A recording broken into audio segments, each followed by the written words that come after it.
अब जो maximum pattern होता है कोडिंग डिकोडिंग में, वो मैंने यहाँ पे लिख दिया हुआ है। उसके बाद हम लोग क्या करते हैं कि जो पैटर्न पे क्वेश्चन आते हैं किस टाइप के आते हैं और उन्हें कैसे सॉल्व करना होता है उसको हम लोग देखेंगे। सबसे पहले मैं एक क्वेश्चन लिख रहा हूँ, उसके बाद हम लोग उसको कैसे सॉल्व करेंगे उसको देखेंगे। क्वेश्चन मान लीजिए सपोज ऐसे आया, अगर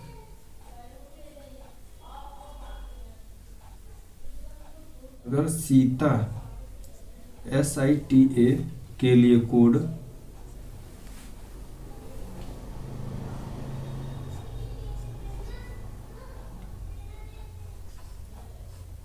ये है, TJUB है,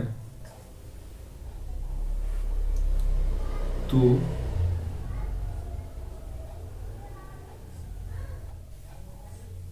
KGMU के लिए क्या कोड होगा।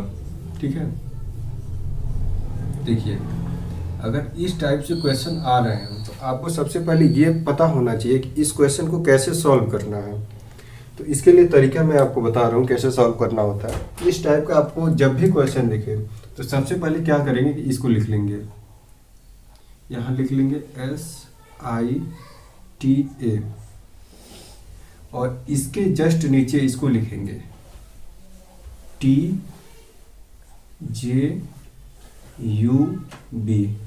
इससे क्या होगा, ऐसा लिखने से जो भी यहाँ पे हमने पैटर्न लिखा है, यहाँ पे जितने भी 10 पैटर्न दिख रहे हैं वो आप यहाँ से पकड़ सकते हैं कि इसका कौन सा पैटर्न है।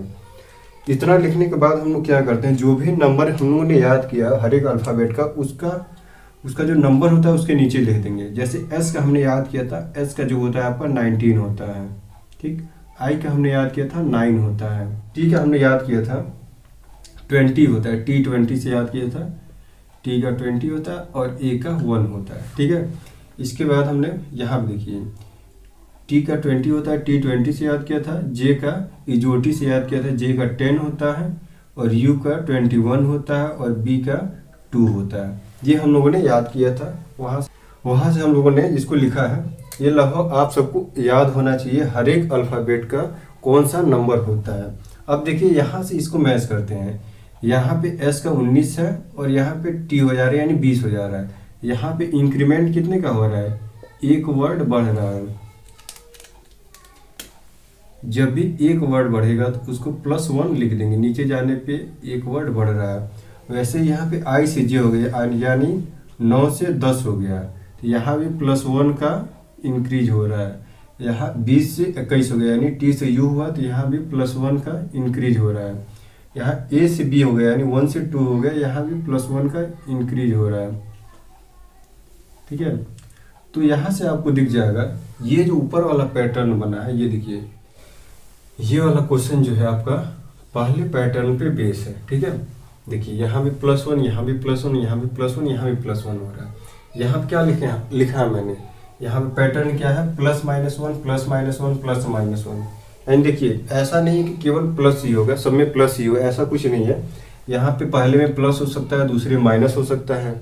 यहाँ पे इस पैटर्न के हिसाब से यहाँ पे तो केवल क्या है, सब में A+ हो रहा है यानी सब में एक इंक्रीज हो रहा है। तो देखिए इसको सॉल्व कैसे करते हैं। यहाँ पे तो मैंने देख लिया कि इसमें भी 1 इंक्रीज है, इसमें भी 1 इंक्रीज है, इसमें भी 1 इंक्रीज है और लास्ट में भी 1 इंक्रीज हो रहा है। तो ठीक उसी प्रकार क्या करेंगे, जैसे हम लोग इसको यहाँ पे लिखे थे और ये इसके नीचे लिखे थे, वैसे KGMU को हम लोग क्या करेंगे, ये है KGMU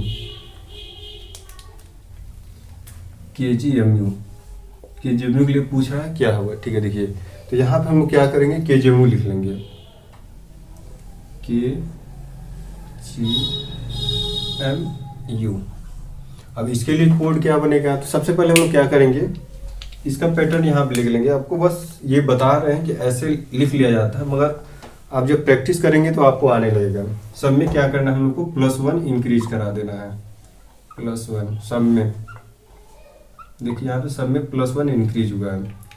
तो आपको K का याद होगा, नंबर क्या होता है, K का होता है 11, G का 7, M का 13 और U का 21 होता है। ठीक है, तो यहाँ पे अब 11 से 12 कौन सा आता है, 7 से 8 पे कौन आएगा, 13 से 14 पे कौन आएगा और 21 से 22 पे कौन आएगा। देखिए 11 पे आता है के, और 12 का हम लोगों ने याद किए थे, 12 का जो होता है एल होता है, लबराह से याद किए थे, एल का 12 होता है, यानी यहाँ पे एल आएगा जिसका नंबरिंग क्या होता है 12 होता है। यहाँ पे क्या है 8 है तो यहाँ 7 है तो यहाँ 8 हो जाएगा, 13 है तो 14 हो जाएगा, यहाँ 21 है तो 22 हो जाएगा। ठीक है, तो यहाँ तो एल आ गया। अब 8 पे कौन सा आता है, 8 पे एच आता है, हम लोगों ने ऊपर नीचे मिला दिया था तो 8 बन गया था। और 14 पे कौन सा आता है, 14 पे एन आता है, एन को हम लोगों ने ऐसे लिखा था थोड़ा सा नीचे करके, तो वो 14 बनता है, यहाँ एन हो जाएगा। और 22 किसका होता है, भी का होता है। ये लगभग आपको सबको याद होगा सबका नंबरिंग। जब तक नंबरिंग नहीं याद होगा तब तक आप क्वेश्चन नहीं कर पाएंगे। यहाँ से आपका जो केजीएमयू के लिए कोड बन गया ये LHNV, ये आपका आंसर हो जाएगा। ये बस एक सिंपल सा तरीका था कि मतलब कैसे क्वेश्चन को अटेम्प्ट करना है, कैसे सॉल्व करना है। ऐसे पहले लिखेंगे, ये वाला वर्ड पहले ऊपर लिख देंगे, इसको नीचे लिखेंगे, जिससे कि हम लोग को पैटर्न पता चलेगा कौन सा पैटर्न है। सेम उसी प्रकार क्वेश्चन को हम लोग सॉल्व कर देंगे। अब हम लोग एक एक पैटर्न को देखते हैं कैसे कितना क्वेश्चन बन सकता है कहाँ से। अब जो पहला पैटर्न है जो आपको ये दिख रहा है, पहला पैटर्न +-1 +-1 +-1 ऐसे डैश डैश करके है, इसको समझिए कहना क्या चाह रहा है। +-1 का मतलब ये हुआ या तो प्लस हो सकता है या फिर माइनस हो सकता है। अब ये जो एक सिंपल सा पैटर्न यहाँ दिख रहा है, इसको हमने इसको थोड़ा एक्सप्लेन करके बताया है कि कैसे ये क्या चीज़ है। +-1 देखिए, +-1 में या तो ये हो सकता है सब में एक एक इंक्रीज हो, +1 +1 +1। कोई ज़रूरी नहीं है कि ये चार वर्ड का हो, ऐसा नहीं है। ये इंक्रीज भी हो सकता है, कम भी हो सकता है, बस ये पैटर्न है, पैटर्न आपको बता रहे हैं। +-1 का मतलब यही हुआ, या फिर किसी में भी प्लस हो सकता है, किसी में भी माइनस हो सकता है। देखिए यहाँ पे सब में प्लस हो रहा है, यहाँ पे सब में माइनस हो रहा है, -1 -1 -1 यहाँ देखिए पहले में प्लस हो रहा है, दूसरे माइनस हो रहा है, पहले में प्लस हो रहा है, दूसरे माइनस हो रहा है, यानी यहाँ प्लस माइनस चल रहा है। यहाँ देखिए यहाँ पहले में प्लस हो रहा है, दूसरे माइनस, तीसरे में माइनस, चौथे में प्लस हो रहा है। तो मतलब यह एक पैटर्न है, ये किसी प्रकार से भी आ सकता है क्वेश्चन में।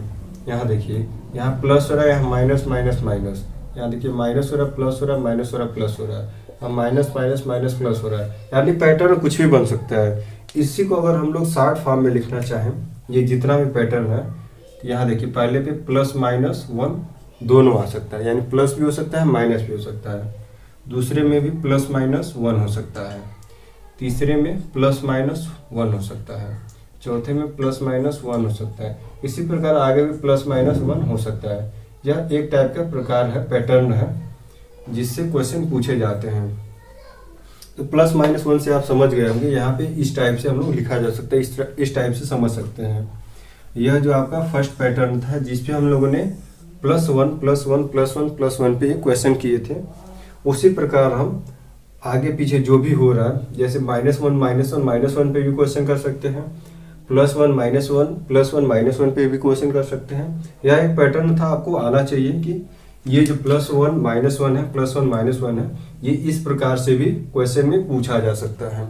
उसके बाद नेक्स्ट पैटर्न है, यहाँ पे दिया है +-2 +-2 +-2, ये भी सेम चीज़ है, वही सेम चीज़ है, बस 1 के जगह पे क्या हो जा रहा है, यहाँ पे 2 का इंक्रीज होगा, 2 का इंक्रीज होगा, 2 का इंक्रीज होगा, 2 का इंक्रीज होगा, यहाँ पे या फिर 2 कम होगा, 2 कम होगा, 2 कम होगा, 2 कम होगा। सेम इसी प्रकार है, जो 1 था उसके जगह पे 2 हो जा रहा है, यहाँ पे आप 2 कर लीजिए।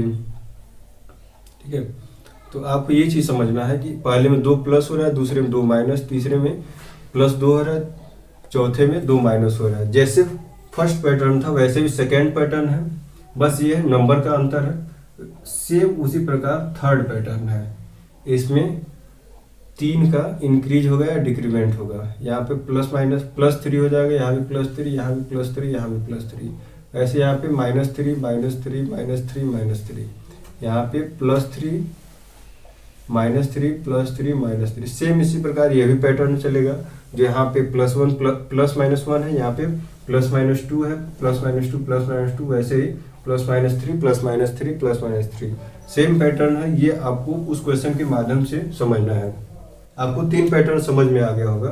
चौथा एक और है, इसमें चौथा पैटर्न जो है +-1 है, +-2 है, +-3 है। यहाँ पे क्या हो रहा था, सब में सेम डिजिट इंक्रीज हो रहा था या फिर डिक्रीज हो रहा था। यहाँ पे क्या है, जैसे कि हम लोगों ने शुरू के 3 पैटर्न को देखा, चौथा भी सेम उसी तरह है, बस इसमें अंतर ये है कि यहाँ पे पहले वाले में +1 का इंक्रीमेंट हो रहा है, दूसरे वाले में +2 का इंक्रीमेंट हो रहा है, तीसरे वाले में +3 का, और चौथे में हो रहा है +4 का। ठीक है, तो यहाँ पे थोड़ा सा पैटर्न चेंज हो जाता है। फर्स्ट वाले लेटर में 1 का इंक्रीज होगा, सेकेंड वाले में 2 का, थर्ड वाले में 3 का और फोर्थ वाले में 4 का। ये कोई ज़रूरी नहीं है कि 1 से स्टार्ट हो और 4 तक हो, यहाँ पे भी 4 हो सकता है। एग्जामिनर पे डिपेंड करता है आपको किस टाइप का क्वेश्चन दे रहा है। यहाँ 5 हो जाएगा, यहाँ 6, यहाँ 7। अब ये क्वेश्चन पे डिपेंड करता है कि किस टाइप का क्वेश्चन आपसे पूछा गया है, मगर मैक्सिमम यही देखा गया है कि +1 से लेके +4 ये इस टाइप के क्वेश्चन ज़्यादा आते हैं। ऐसा भी पैटर्न बन सकता है, आपको बस माइंड में रखना है, ऐसा भी पैटर्न बन सकता है। देखिए यहाँ भी सेम चीज़ है, यहाँ +- है वो कहीं भी हो सकता है। देखिए यहाँ पे +1 है, +2 है, +3, +4 है, यहाँ पे माइनस भी हो सकता है, -1, -2, -3, -4। सेम ये भी चलेगा, यहाँ +1 हुआ, दूसरे में पता चले -2 हो जा रहा है, तीसरे में +3 और चौथे में -4। सब मिला जुला के यहाँ पे +-1, +-2, +-3, +-4 एंड सो ऑन, +-5 ऐसे करके आ सकता है। तो ये जो पैटर्न है चौथा वाला, ये भी सेम है, बस इसमें अंतर ये है, अंतर बस इसमें ये हो जा रहा है कि वहाँ पे सेम नंबर इंक्रीज या डिक्रीज हो रहा था, यहाँ पे इंक्रीजिंग ऑर्डर में नंबर इंक्रीज या डिक्रीज होगा। जैसे यहाँ पहले में 1 हो रहा है, दूसरे में 2 होगा, तीसरे में 3 होगा, चौथे में 4 होगा। वैसे कोई भी पैटर्न बना सकता है। 2 से पता चले 2 से उठा लिया, पहले में 2 का इंक्रीज हो रहा है, दूसरे में 3 का इंक्रीज हो रहा है, चौथे में 4 का इंक्रीज हो रहा है। ऐसे करके कोई भी पैटर्न बन सकता है। ये मैं बस आपको पैटर्न बता रहा हूँ किस टाइप का पैटर्न पूछ सकता है। रिवर्स ऑर्डर पैटर्न में देखिए क्वेश्चन कैसे बन सकता है, इस पे हम लोग क्वेश्चन देखते हैं। देखिए दे दिया अगर UPSI के लिए क्या है, JTQ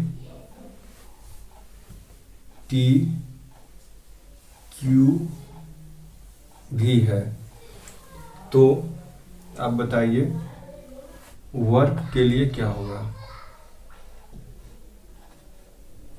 वर्क के लिए क्या होगा। ये ऐसा आपको क्वेश्चन दे दिया, तो देखिए इसको सॉल्व कैसे करना है। सबसे पहले मैंने बताया था क्वेश्चन कैसे करना है, उस टाइप से इसको लिख लेंगे। पहले लिख लेंगे UPSI और उसके नीचे इसको लिखेंगे JTQV। देखिए अब इसके बाद हम लोग को सबको नंबर याद होता है तो नंबर तुरंत लिख लेंगे, या फिर आपको माइंड में है तो तब तो सही है, आप सीधे पैटर्न बना सकते हैं। यहाँ देखिए U का 21 होता है, P का 16 होता है 16, S का 19, I का 9, J का क्या होता है EJOT से, J का 10, T का 20 और Q का आपका 17 होता है, V का 22 होता है।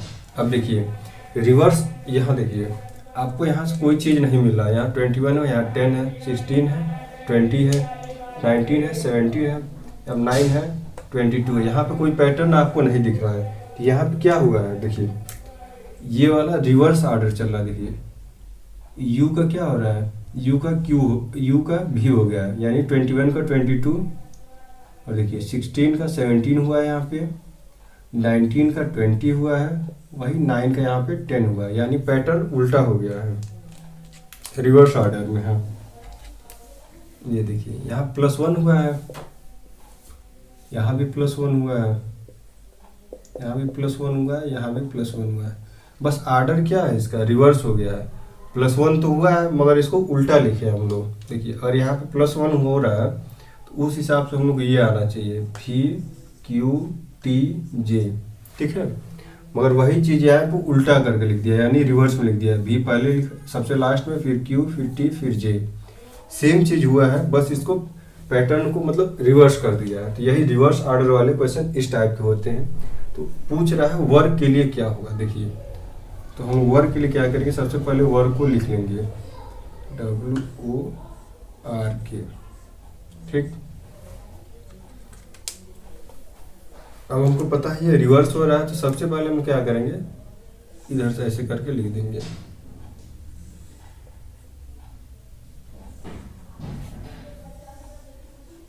देखिए अब सब में हम लोग क्या करना है, +1 करना है, +1 +1 +1 +1, पैटर्न वही चल रहा है। W का क्या होता है, हम लोग 13 23 से याद किए थे, W का 23 होता है, O का 15 होता है, ठीक है, इजोटी से याद किए थे, O का 15 होता है, R का 18 होता है, K का 11 होता है। देखिए पहले क्या किया था, अपोजिट में लिखना था, W सबसे लास्ट में, W का सबसे लास्ट में जाएगा, O का उसके बाद रहेगा, फिर R करेगा, फिर K करेगा। W का नंबरिंग था 23 का एक इंक्रीज करेंगे 24 होगा, 24 S के लिए होता है। फिर O का जो होगा P हो जाएगा, O का 15 है, P का 16 होता है। फिर R के लिए S हो जाएगा, R का 18 होता है, S का 19 होता है। फिर K के लिए K का 11 होता है और L के लिए 12 होता है। तो ये आपका आंसर हो जाएगा LSPX।